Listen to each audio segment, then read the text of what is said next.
Everyone, सभी का warm welcome है वाईटी योर इंग्लिश ट्यूटर पे। आज 2 मई का सुबह का फर्स्ट एडिटोरियल द हिंदू का पढ़ेंगे। बाइंग टाइम इसका टाइटल है। ये आर्टिकल लिखा गया है security and exchange board of India यानी कि सेबी के अडानी ग्रुप की जांच करने में टाल मटोल करने पे। पता नहीं किसके ऑर्डर्स पे सेबी जो है अडानी ग्रुप की ठीक से जांच करना ही नहीं चाहता। इस चीज़ को इस आर्टिकल में बताया गया है। शुरू करते हैं अपने क्विज़ के साथ में। बहुत प्यारा और इंटरेस्टिंग आर्टिकल है। छोटा सा क्विज़ भी मैंने आपको बना के दिया है। जो इस आर्टिकल में सीखोगे ग्रामर, वोकैब और ऊपर मिलेंगे कॉम्प्रिहेंशन के क्वेश्चंस, आपको इनको सॉल्व करना है। सॉल्यूशन सभी की क्लास के लास्ट में करवाता हूँ। आइए क्लास को शुरू करते हैं।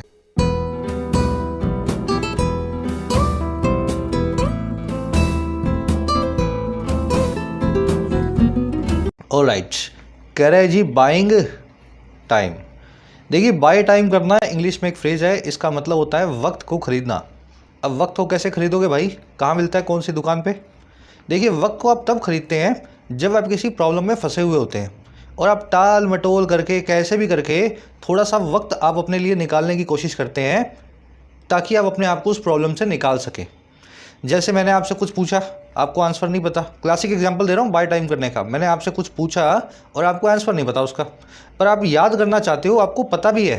तो आप क्या कर रहे हो? आप ऐसे नहीं बोल रहे हो कि मुझे नहीं पता, आप ये बोल रहे हो हाँ याद है मुझे। आप जब ऐसे काम करते हो ना, तो आप क्या कर रहे हो? आप बाय कर रहे हो टाइम को। आप मेरे 2-3 मिनट लेना चाहते हो और कैसे भी करके अपना याद करके मुझे आंसर बताना चाहते हो। तो इसको यही काम कर रहा है हमारा सेबी अडानी ग्रुप के लिए। बात कर रहा है on SEBI probe against Adani group. SEBI की जांच की बात हो रही है अडानी ग्रुप के खिलाफ। सेबी भी ऐसे ही कर रहा है। ऐसे करके अडानी ग्रुप को थोड़ा फ़ायदा देना चाहता है। 6 महीने 8 महीने और डल जाए, अडानी ग्रुप तैयार हो जाए जांच करवाने के लिए। अरे बात समझ में? एग्जाम्पल इसीलिए दे रहा हूँ मैं क्योंकि समझ ही नहीं पाओगे मीनिंग क्या है इसका। प्रोब का मतलब होता है जांच, इन्वेस्टिगेशन, स्क्रूटनी, है ना। चलिए, अब इसके टाइटल पैराग्राफ को देखेंगे क्या कहना चाह रहा है।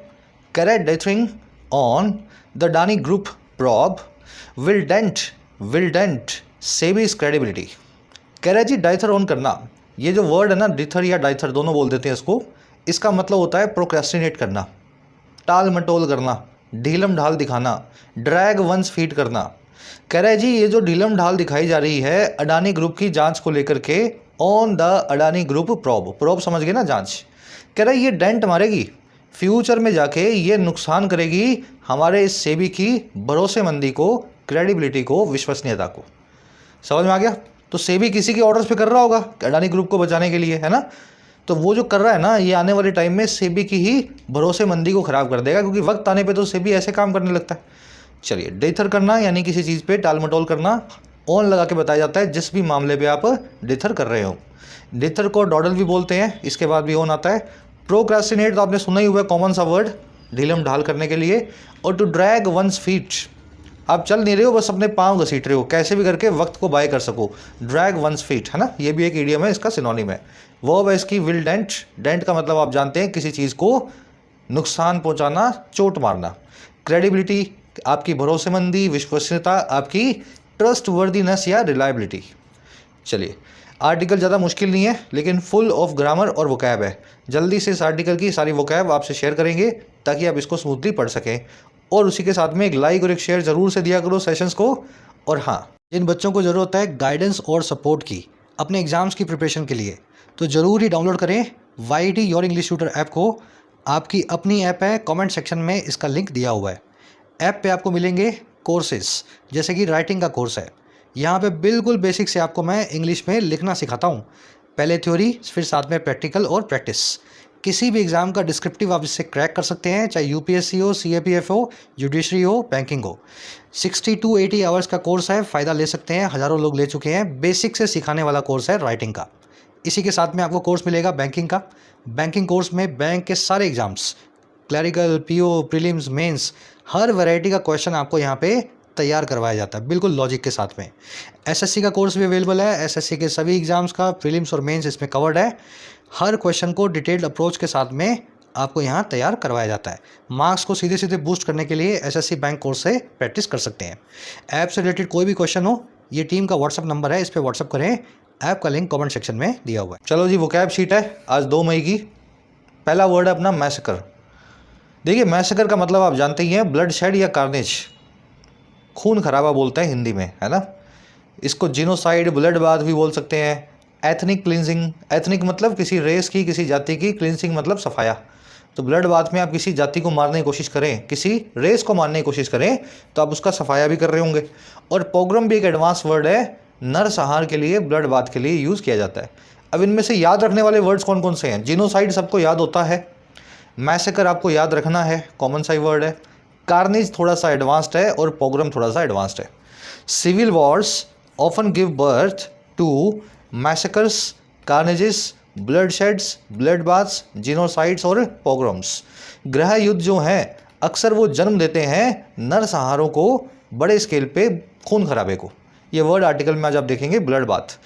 ब्लड मतलब खून, बाथ मतलब, ठीक है ना, खून में नहा गए तो खून खराबा हो गया। अगला वर्ड अपना डिफाई। डिफाई एक वर्ब है। डिफाई का मतलब होता है जी चैलेंज करना अथॉरिटी को। पुलिस ने बोला है आज धारा 144 लगी हुई है, बाहर नहीं निकलोगे घर से, ये बाहर निकलोगे तो इकट्ठे नहीं निकलोगे, 2 से ज़्यादा आदमी एक साथ नहीं होने चाहिए, और आप 5 लोगों की टोली बना करके बैठे हैं चाय वाले के पास, तो आप डिफाई कर रहे हैं धारा 144 के ऑर्डर्स को। तो अथॉरिटी के ऑर्डर्स को जब भी आप समझ गए ना, फ्लाउट करते हैं, डिफाई करते हैं, चैलेंज करते हैं। Defying the lockdowns, some people were roaming in the streets. Lockdowns को डिसरिगार्ड करते हुए, चैलेंज करते हुए कुछ लोग गलियों में घूम रहे थे, रोमिंग इन द स्ट्रीट्स कर रहे थे। अब ये जो चैलेंज करना ना अथॉरिटी को, इसको फ्लाउट करना या fly in the face of करना भी बोलते हैं। Fly in the face of एक इडियम है। आज फ्लाउट नाम का वर्ड आर्टिकल में देखेंगे। डिफाइंस का मतलब होता है अवज्ञा, है ना मानना किसी चीज़ को, नॉन अडहेरेंस, ये नाउन फॉर्म है। डिफाइंट एक डूअर एडजेक्टिव है, ऐसा आदमी जो ना माने अथॉरिटी को डिफाइंट कहलाता है। चलिए अगला वर्ड अपने पास डिरेल। देखिए ये वर्ड बना रेल से।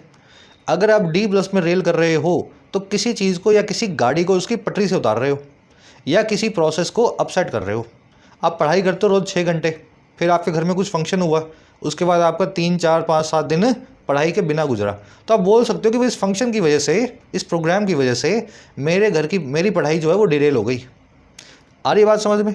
तो डिरेल वर्ड जो है ना, किसी भी प्रोसेस के अपसेट होने के लिए इस्तेमाल करें। और वैसे ये वर्ड गाड़ियों के तो ट्रैक से उतरने के लिए इस्तेमाल होता ही है। जैसे कोई गाड़ी वाड़ी उतर जाती है ना, ट्रैक से एक्सीडेंट हो जाता है, तो वहाँ तो यूज़ करते ही करते हैं इसको। The goods train derailed because of a damage track.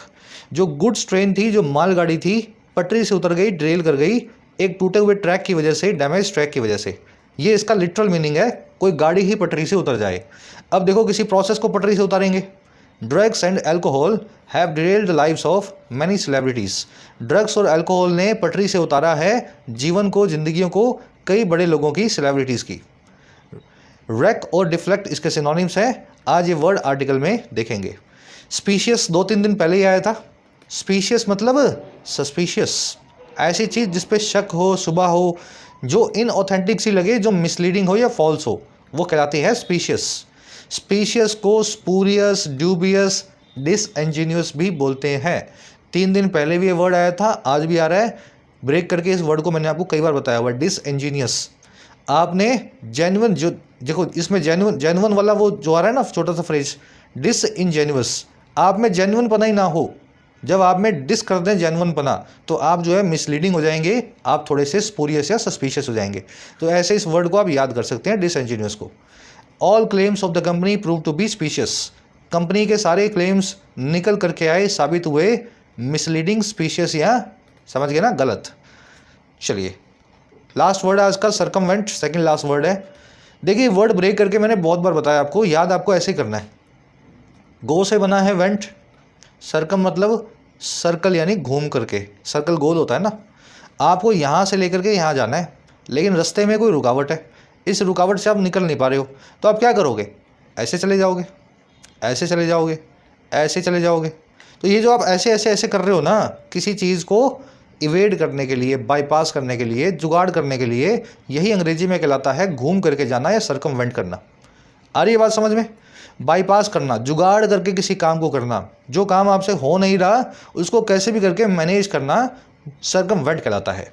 Some high net worth या HNI individuals open their accounts in Switzerland and Panama to circumvent India's tax laws. कुछ अमीर लोग जो हैं, HNIs जो हैं, करोड़पति जो हैं, वो अपने अकाउंट्स को स्विट्ज़रलैंड और पनामा नाम के देशों में खोला करते हैं ताकि वो बाईपास कर सकें भारत के टैक्स लॉज को, सर्कमवेंट कर सकें भारत के टैक्स के कानून को। चलिए, लास्ट वर्ड है अपने पास आज का, कंडोन। देखिए, कंडोन का मतलब होता है किसी गलत चीज़ को इग्नोर करना। आपकी आंखों के सामने हो रही है लेकिन आपका कुछ स्वार्थ है, इस वजह से आप उसके बारे में कुछ बात नहीं कर रहे हैं, है ना। No democratic state can condone the use of violence. कोई भी लोकतांत्रिक देश जो है वो कभी भी इग्नोर नहीं करेगा, कंडोन नहीं करेगा यूज़ ऑफ वायलेंस को, हिंसा के इस्तेमाल को। कंडोन में ना आप किसी चीज़ को सपोर्ट करते हैं ना उसको अपोज करते हैं। गलत है, आपके सामने हो रही है, बस आप उसको देखे जा रहे हैं क्योंकि आपका कुछ स्वार्थ है ना, आप उसके बारे में कुछ कहना नहीं चाहते।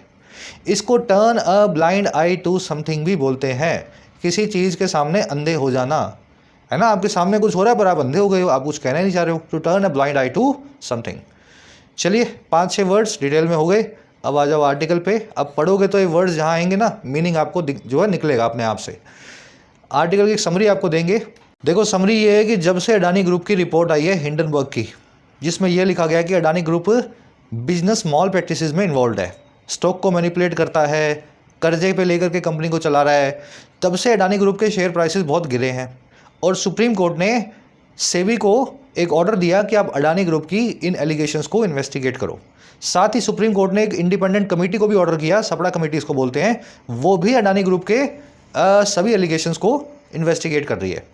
अब देखो, जब सुप्रीम कोर्ट ने दिए थे 2 महीने, जब ये 2 महीने पूरे होने वाले थे ना, तो 2 दिन पहले सेबी पहुंच गया सुप्रीम कोर्ट अपने आप, और सुप्रीम कोर्ट जाके सेबी कह रहे हैं हमें तो 15 महीने और लगेंगे इन्वेस्टिगेट करने में, और अगर 15 महीने आप नहीं दे सकते ना तो कम से कम 6 महीने तो हमें दे ही दो। हमारा आर्टिकल ये कह रहा है कि सेबी सिर्फ बाय टाइम कर रहा है अडानी ग्रुप के लिए, और हमें नहीं पता किसके इशारों पे कर रहा है, लेकिन ऐसा करके आम आदमी से सेबी का भरोसा उठवाने का काम कर रहा है सेबी। ऐसा सेबी को बिल्कुल भी नहीं करना चाहिए। आज की टोन एनालाइजिंग पूरे मामले को एनालाइज करेगा आपके सामने। चलिए आर्टिकल को शुरू करते हैं।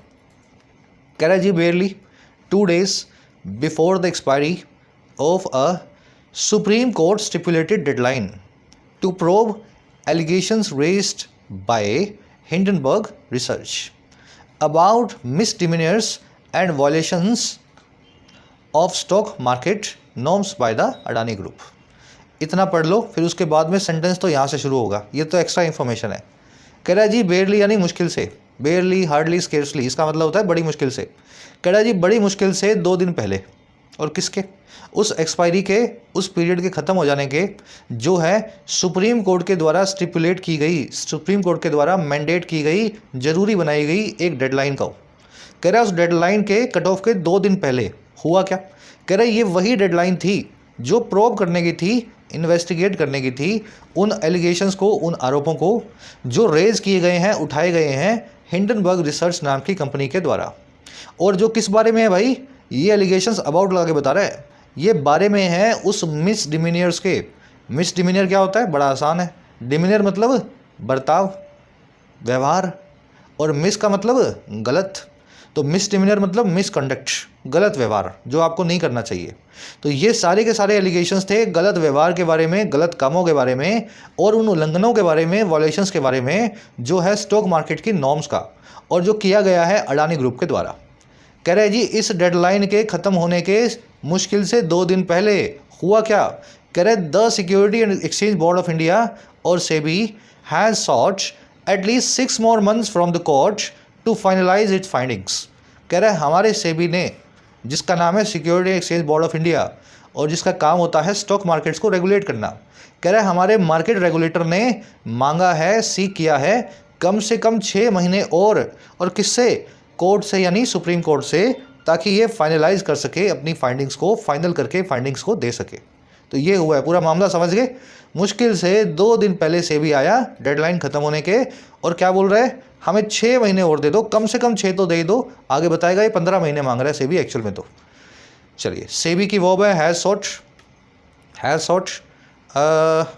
एलिगेशंस यानी कि आरोप, प्रोब आप जानते ही हैं, जांच, है ना। मिसडिमीनियर, मिसबिहेवियर, रॉन्ग डूइंग्स बोलते हैं इसको, जो आप गलत काम करते हो वो आपके मिसबिहेवियर कहलाते हैं। चलिए आगे और बढ़ते हैं। कह रहा है जी, following the blood baths in the prices of most Adani group stocks after the publication of Hindenburg's report in late January. The court had responded to a PIL. कह रहा है जी फॉलोइंग का मतलब है फॉलो करते हुए, यानी कि बाद में, आफ्टर। कह रहा है जी बाद में उस ब्लड बाथ के, उस कार्नेज के, उस खून खराबे के जो हुआ था प्राइसेस में, दामों में, ज़्यादातर अडानी ग्रुप्स के स्टॉक्स की, ज़्यादातर अडानी ग्रुप्स की कंपनियां जो लिस्टेड हैं बाज़ारों में उन पे। कह रहे जी अडानी ग्रुप की ज़्यादातर कंपनियों के स्टॉक प्राइसेस में गिरावट के बाद, खून खराबे के बाद, खून खराबे वाली गिरावट हो रही है ना, आधे आधे हो गए स्टॉक, 25% रह गए, कोई 30% रह गया। कह रहे जी ये सब हुआ था कब? जब पब्लिकेशन हुआ है हिंडनबर्ग की रिपोर्ट का, वो पब्लिश हुई है लेट जनवरी में। कह रहे इसके बाद क्या हुआ? कह रहे जी सारे खून खराबे के बाद हमारी कोर्ट जो है ना वो रिस्पॉन्ड कर चुकी थी एक पब्लिक इंटरेस्ट लिटिगेशन को, एक याचिका को। अच्छा, और क्या कर चुकी थी? And set up an expert committee to investigate the causal factors behind investor losses and ascertain regulatory failures. और इसने सेटअप कर दिया एक एक्सपर्ट कमेटी को, एक, समझ गए ना, एक्सपर्ट्स की कमेटी को, ताकि दो काम कर सके वो कमेटी। पहला काम वो ये करेगी कि इन्वेस्टिगेट करे, जांच करे उन कॉजल फैक्टर्स की, उन कारणों की। कॉजल फैक्टर्स मतलब जो कॉज है, जो कारण है इन्वेस्टर के लॉसेस का, निवेशकों के नुकसान का। और दूसरा असर्टेन कर सके, निर्धारित कर सके, डिटर्मिन कर सके रेगुलेटरी फेलियर्स को, सरकारी रेगुलेटरी कंपनियों की नाकामयाबियों को। लंबा सेंटेंस है, कहाँ पे है लंबा? देखो यहाँ से लेकर के यहाँ तक है ना। तो पहले ब्लड बाथ आया, हिंडनबर्ग की रिपोर्ट आई, उसके बाद कोर्ट में एक याचिका लगी, कोर्ट ने याचिका को रिस्पॉन्ड किया और रिस्पॉन्स में बिठा दिया एक कमेटी, और कमेटी को दो काम दे दिए। एक तो आप ये बताओ इन्वेस्टर्स को नुकसान क्यों हो रहा है अडानी ग्रुप की कंपनियों में, और दूसरा आप ये भी बताओ सरकार और सेबी का क्या फेलियर रहा है, रेगुलेटरी फेलियर क्या रहा है अडानी के मामले में अगर देखा जाए तो। असर्टेन करके हमें डिटर्मिन करके ये भी बताओ। कोर्ट की दो वर्ब्स हैं, हैड रिस्पॉन्डेड और दूसरी है सेटअप। ये पास्ट परफेक्ट में और ये है पास्ट इंडेफिनिट में। परफेक्ट और इंडेफिनिट एक साथ चलते हैं पास्ट में, याद रखना। पास्ट परफेक्ट तभी आएगा जब पास्ट इंडेफिनिट सेंटेंस में रखा हो। ब्लड बाथ आप देख चुके हैं, खून खराबा, जिनोसाइड, पोग्रोम। असर्टेन करना, निर्धारित करना, डिटर्मिन या कन्फर्म करना। चलिए और आगे बढ़ते हैं। कह रहे फिर क्या हुआ?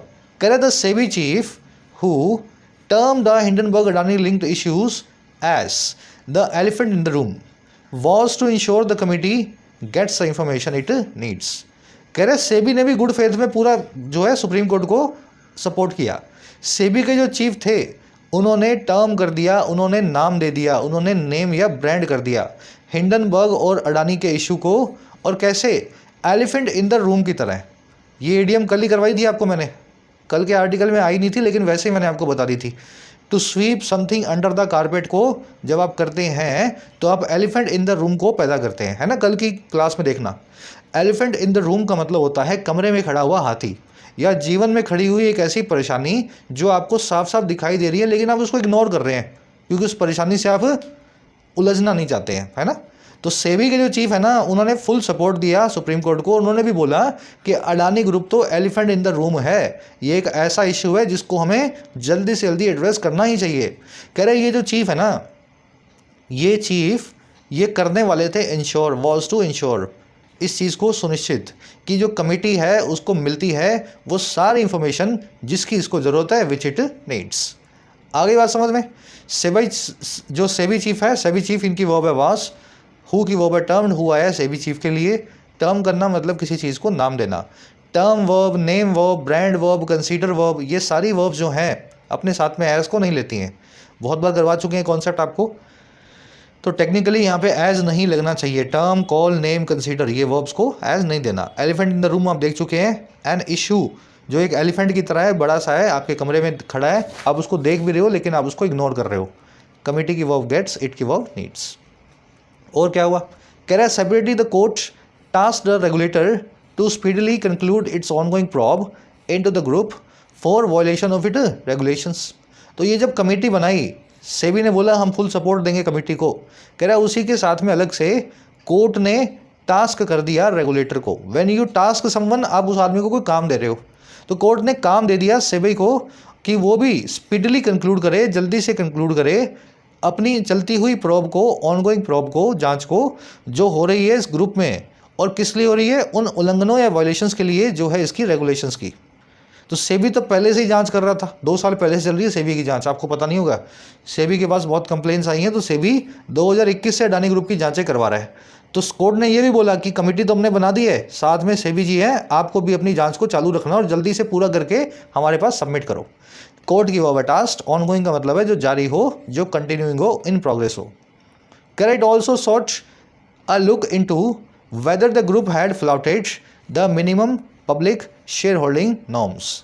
कह रहे साथ ही साथ कोर्ट ने ये भी मांगा, और किसको मांगा, एक लुक को, एक नज़रिए को, और किस चीज़ के अंदर, हाँ या ना, वेदर इस चीज़ के अंदर कि ये जो ग्रुप है अडानी ग्रुप, क्या इसने फ्लाउट किया है, क्या इसने डिफाई या चैलेंज किया है मिनिमम शेयर होल्डिंग की नॉर्म्स को, मिनिमम पब्लिक शेयर होल्डिंग्स के कानूनों को।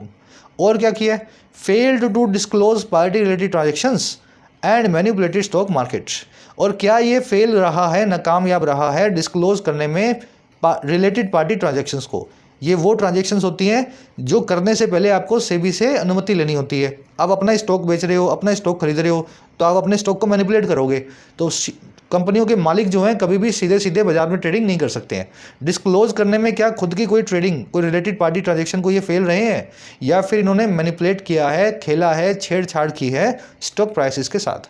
तो ये तीनों चीज़ों के अंदर एक लुक जो है सेबी ने मांगा, जो है कोर्ट ने मांगा। कोर्ट ने बोला सेबी को, हमें बताओ तीनों काम इसने किए हैं अडानी ने या नहीं किए हैं।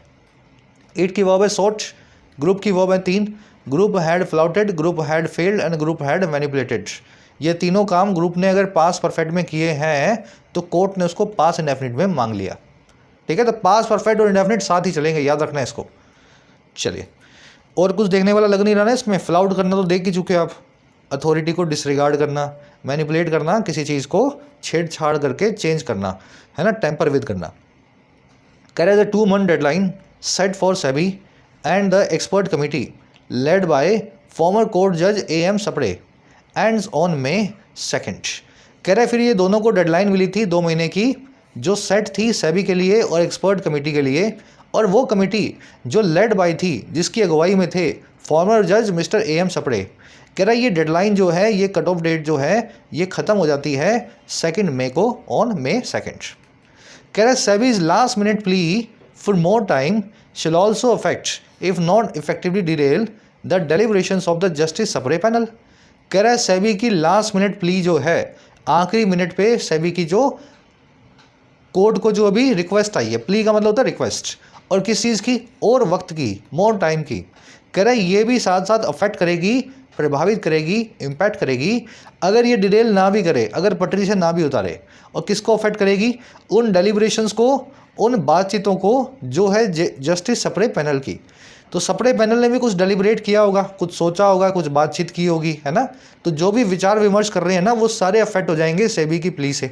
जब सेबी कह रहा है हमें 15 महीने लगेंगे, तो जस्टिस सपड़े को भी लगेगा कि हम क्यों जल्दबाजी करें भाई, हम भी आराम से देंगे अपनी रिपोर्ट, है ना। तो ऐसे अफेक्ट हो जाएंगे जस्टिस सपड़े की कमेटी।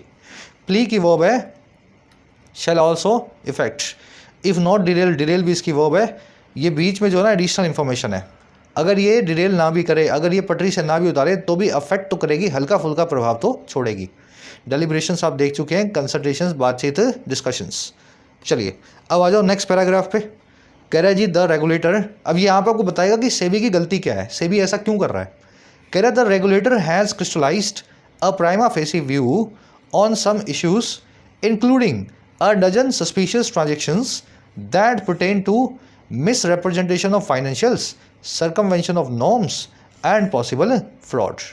कह रहा है जी सेबी ने अभी तक जो जांच की है ना, उसमें इतना तो इसको पता लग गया, रेगुलेटर ने इतना तो क्रिस्टलाइज कर दिया। क्रिस्टलाइज करना, किसी चीज़ को सॉलिडिफाई करना, सॉलिड फॉर्म में लाना, किसी चीज़ को मजबूती के साथ में निर्धारित करना, समझ गए ना, क्रिस्टलाइज करना, क्रिस्टल फॉर्म में लाना। तो कह रहा है जी सेबी ने इतना तो मजबूती के साथ में बता ही दिया है, और क्या, एक प्राइमा फेसी व्यू को, प्राइमा फेसी मतलब चेहरे से, एविडेंट, एपरेंट वे से, तरीके से, जो कोई नज़र में आप कोई व्यू लेते हो किसी चीज़ की, जिसमें आप इन्वेस्टिगेट अंदर जाके नहीं कर रहे हो, ऊपर ऊपर से बता रहे हो। तो कह रहा है जी सेबी ने ऊपर ऊपर से देख करके तो बता ही दिया है, प्राइमा फेसी व्यू को क्रिस्टलाइज तो कर ही दिया है कुछ इश्यूज़ पे, कुछ मुद्दों पे, जिसमें ये सारे मुद्दे शामिल हैं। क्या क्या शामिल है भाई, इसमें 12 डजन सस्पिशियस ट्रांजेक्शन्स हैं, मिसलीडिंग ट्रांजेक्शन्स हैं, जो कि परटेन टू करती हैं, जो रिलेटेड टू हैं, जो जुड़ी हुई हैं फाइनेंशियल्स के मिस रिप्रेजेंटेशन से, अपने फाइनेंशियल को जो है गलत तरीके से दिखाने पे। और क्या दिखा इसमें? इसमें शामिल है सरकमवेंशन, जुगाड़ूपना, बाईपास करना नॉर्म्स को, कानूनों को, और शामिल है इसमें पॉसिबल फ्रॉड की पॉसिबिलिटी। तो ये चीज़ें तो सेबी बोल ही चुका है कि हम तो इतनी चीज़ें तो ढूंढ ही चुके हैं प्राइमा फेसी। अब अंदर घुस के देखेंगे, एक एक चीज़ के बारे में 6 महीने बाद कोर्ट को बताएंगे।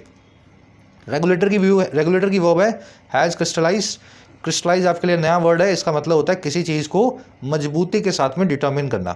प्राइमा फेसी व्यू मतलब ऊपर से व्यू, फेस देख करके, है ना, फेस वैल्यू पे किसी चीज़ को तोलना प्राइमा फेसी व्यू कहलाता है। ट्रांजैक्शंस के लिए दैट आया, दैट की वर्ब है परटेन। ट्रांजैक्शंस प्लूरल है, इसलिए दैट की वर्ब भी प्लूरल है।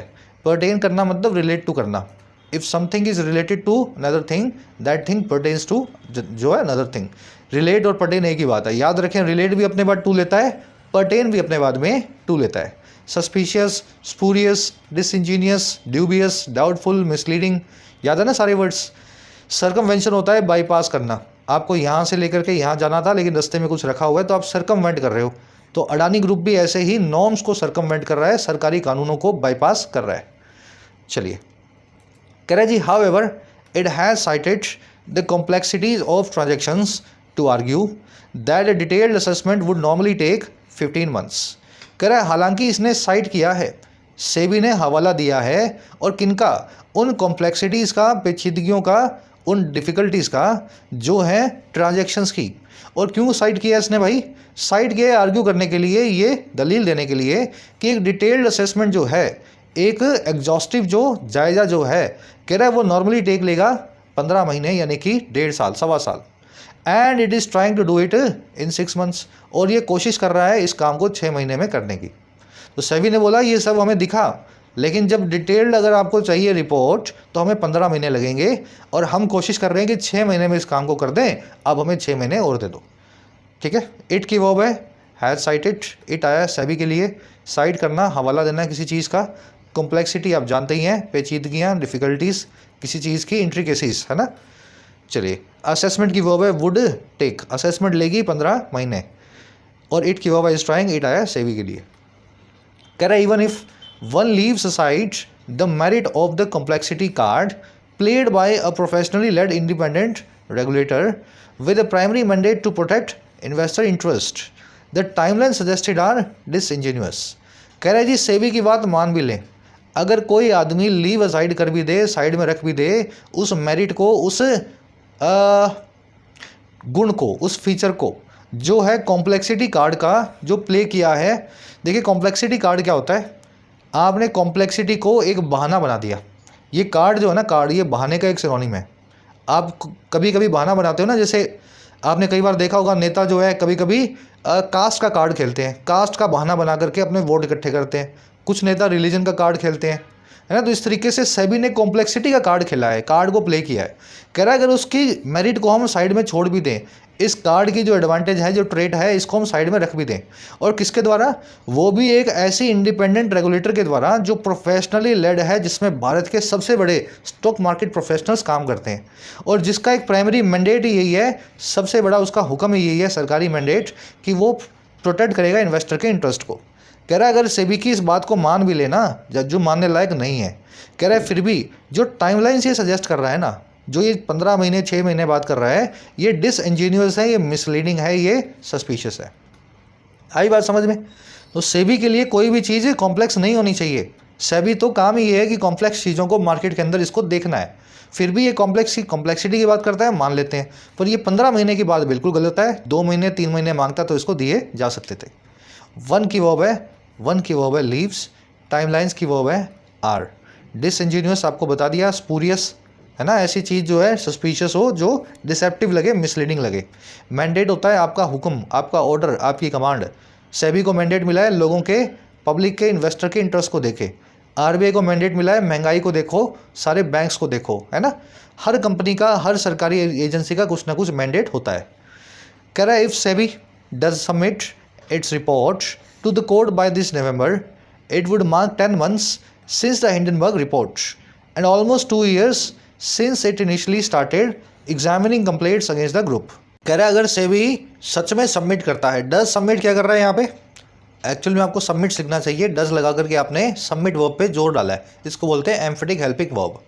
कह रहा है अगर सेबी वास्तव में सबमिट करता है अपनी रिपोर्ट को कोर्ट को 6 महीने बाद यानी कि नवंबर के महीने में, तो ये मार्क करेगा 10 महीने, ये हो जाएंगे 10 महीने जब से हिंडनबर्ग की रिपोर्ट आई होगी, और लगभग 2 साल हो जाएंगे जब से इसने शुरुआत में शुरू किया था एग्जामिन करना उन कंप्लेंट्स को, उन शिकायतों को जो है against the group, Adani group के खिलाफ। तो काफ़ी टाइम हो जाएगा अगर सेबी की बातों को माना जाए तो। सेबी की वर्ब है जो है डज सबमिट, इट की वर्ब है वुड मार्क, डज यहाँ पे एम्फेटिक हेल्पिंग वर्ब है, इसकी ज़रूरत नहीं होती है, ये सिर्फ तभी लगाई जाती है जब आपको वर्ब के ऊपर कुछ एक्स्ट्रा प्रेशर देना हो, एक्स्ट्रा एम्फोसिस देना हो, है ना। तो यहाँ पे सबमिट्स भी लिखा जा सकता था डज के बिना, बस इसको लगा के हमने सबमिट वर्ब पे थोड़ा एक्स्ट्रा एम्फोसिस देने की कोशिश की है। चलिए, कह रहा है जी where wrong doings have been found it need not take 6 months to confirm them. कह रहे जहाँ जहाँ रॉन्ग डूइंग क्या होता है, गलत काम, बदमाशियाँ, ब्लंडर्स, मिस्टेक्स। कह रहे जहाँ जहाँ बदमाशियाँ पाई गई हैं अडानी ग्रुप के कामों में, इसको ज़रूरत नहीं थी सेबी को 6 महीने लेने की उनको कंफर्म करने के लिए। बदमाशियाँ तो बता ही देते, फिर बता देते आगे की बदमाशियाँ 6 महीने बाद बताएंगे। तो जो अभी तक आपने 2 महीने में इन्वेस्टिगेट किया उसकी रिपोर्ट कम से कम रखनी चाहिए थी। रॉन्ग डूइंग्स की वर्ब है have been found, wrong doing बदमाशी। इट की वर्ब है नीड नॉट टेक, इट आया सेबी के लिए। ये नीड नॉट टेक, ये स्ट्रक्चर समझते हो, ये स्ट्रक्चर आपको अभी करवा देंगे, ठीक है। पहले ये पूरा पैराग्राफ करते हैं फिर इस पर वापस आएंगे। नीड के बाद में नॉट कैसे लग जाता है बिना टू के। तो मैं ऐसा भी लिख सकता था ना, it does not need to take, ऐसा तो नहीं लिखा मैंने लिख दिया इट नीड नॉट टेक। तो ये स्ट्रक्चर जो है अभी देखते हैं। कह रहे हैं जी interim findings must be presented with any caveats deemed fit just as interim orders can be passed on establish violations. कह रहे जो इंटरिम फाइंडिंग्स हैं, इंटरिम का मतलब होता है मध्यकालीन, फाइनल नहीं है, ये काम चल रहा है, बीच बीच में आप कुछ आकर के कुछ फाइंडिंग्स होती हैं वो बता देते हैं, वो होती है इंटरिम फाइंडिंग्स।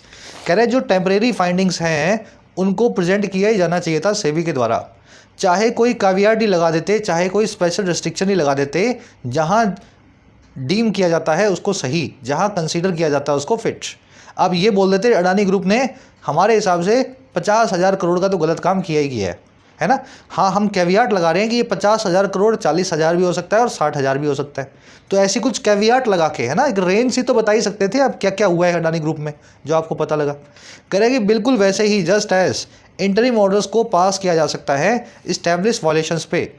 इन्हीं वॉल्यूशंस के आधार पे कोर्ट कुछ इंटरिम ऑर्डर्स पास कर देती, ऐसे ऑर्डर्स जो टेम्परेरी होते हैं लेकिन अडानी ग्रुप से कुछ काम करवा लेती कोर्ट, है ना, ताकि लोगों को फ़ायदा होता।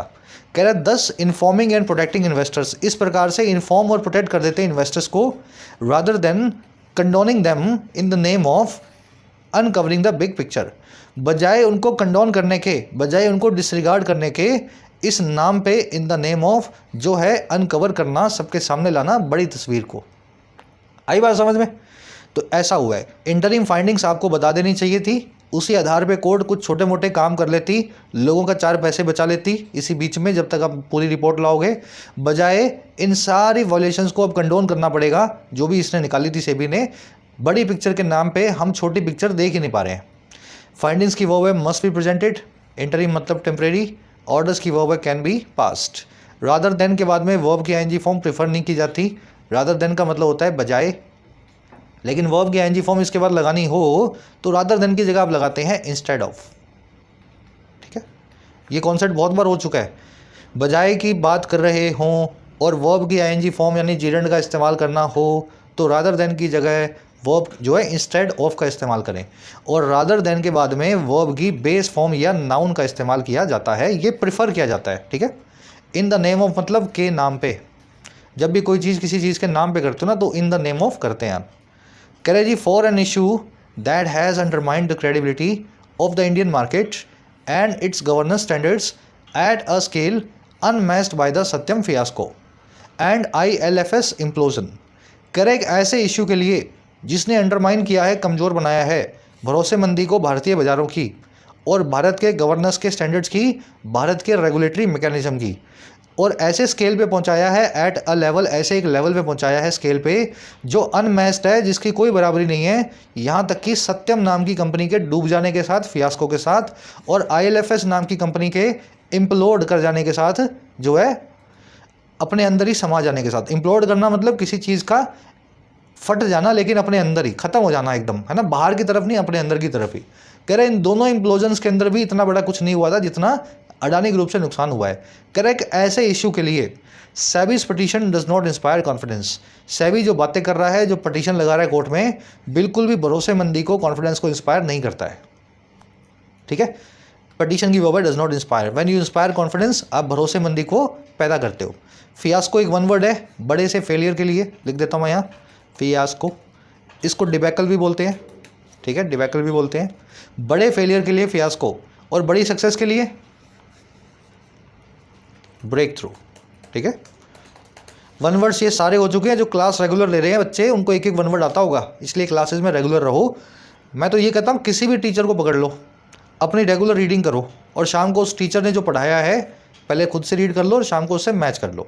तो रेगुलर ये काम करना है। टीचर मैटर नहीं करता, आदत मैटर करती है ना।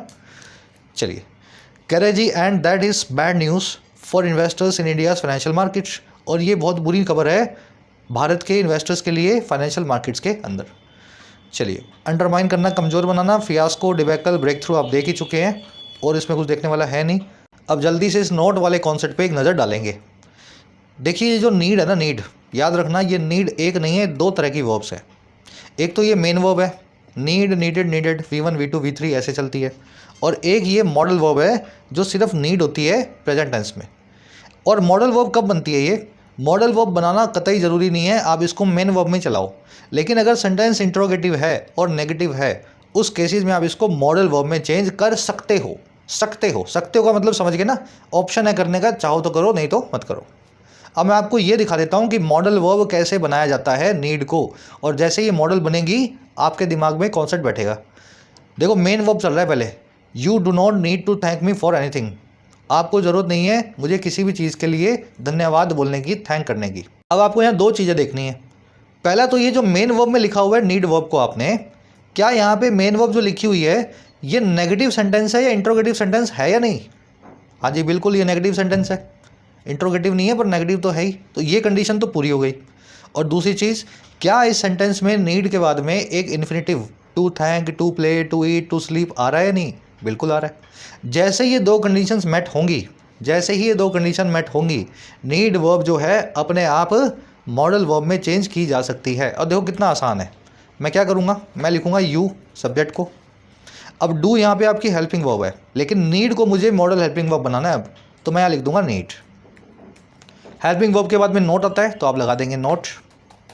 मेन वर्ब के लिए जो टू थैंक लिखा है आपने, इसमें से टू को निकाल दें, मॉडल वर्ब अपने बाद मेन वर्ब बेस फॉर्म में लेती है, तो आप लिखेंगे थैंक मी फॉर एनीथिंग। है कि नहीं आसान? है कि नहीं आसान? आपने मॉडल वर्ब को नीड को मेन वर्ब से मॉडल वर्ब में चेंज कर दिया। अब ये मॉडल हेल्पिंग वर्ब बन गई। हेल्पिंग वर्ब को रिप्लेस कर लेगी, नॉट से पहले आ जाएगी, और थैंक जो टू थैंक था उसमें से थैंक को बाहर निकाल के उसको अपनी मेन वर्ब बना लेगी। तो अगर ये दो कंडीशंस फुलफिल हों तो आप नीड को मेन वर्ब से मॉडल बना सकते हैं। एक सेंटेंस और करके दिखाता हूँ। डू आई नीड टू पे any interest on this loan? क्या मुझे ज़रूरत है इस लोन पर कुछ इंटरेस्ट देने की? पहली कंडीशन, क्या सेंटेंस इंट्रोगेटिव या नेगेटिव है?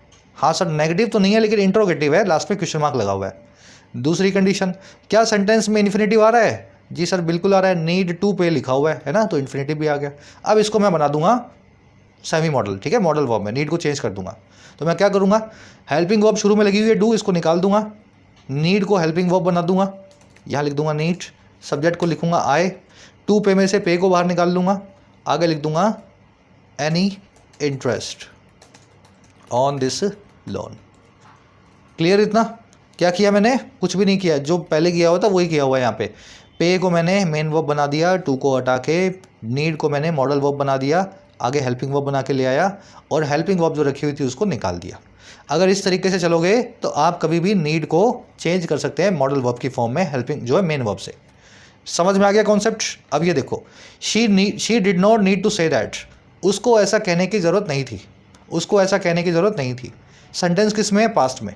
तो पास्ट में आप नीड को मॉडल वर्ब में चेंज नहीं कर सकते क्योंकि मॉडल वर्ब तो नीड ही है, नीडेड नाम की मॉडल वर्ब तो है नहीं।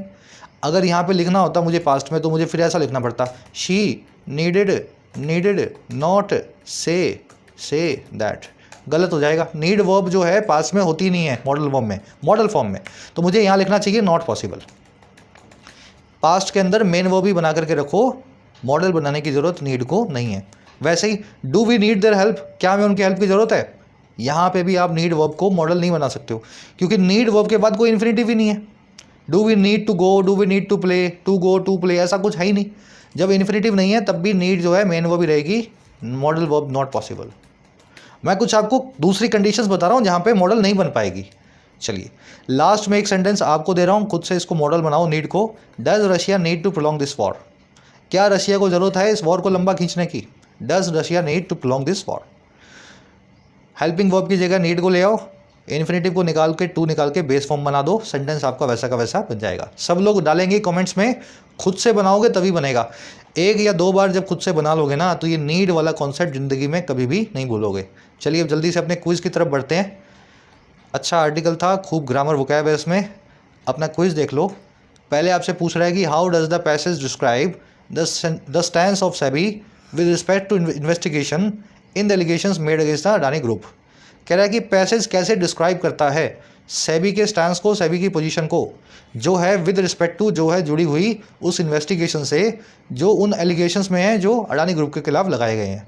तो सेबी अपनी जांच को कैसे लेता है, जांच का सेबी का जो है पोजीशन क्या है, स्पूरियस है, अपैथेटिक है, अग्रेसिव है या जस्ट एंड अनबायस्ड है। स्पूरियस जानते हैं आप, मिसलीडिंग है ना, सस्पिशियस। अपैथेटिक का मतलब होता है इनडिफरेंट, कुछ परवाही ना होना, बेपरवाही। एग्रेसिव का मतलब होता है आक्रामक, और जस्ट एंड अनबायस्ड का मतलब होता है एकदम निष्पक्ष। तो सेबी का नज़रिया आपको बताना है, स्टांस बताना है, ठीक है। तो आर्टिकल आपने पढ़ा है, जो आर्टिकल में सेबी के लिए इंसिनुएट किया गया है, जो हिंट की गई है, वो वाला नज़रिया आपको यहाँ पे बताना है।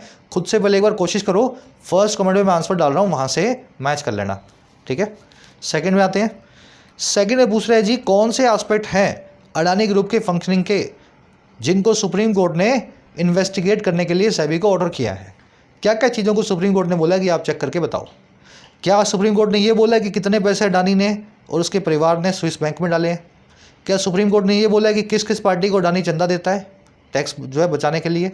या सुप्रीम कोर्ट ने ये बोला है कि अडानी ग्रुप की क्या इन्वॉल्वमेंट है अपने शेयर प्राइस के तोड़ मरोड़ में, मैनिपुलेशन में?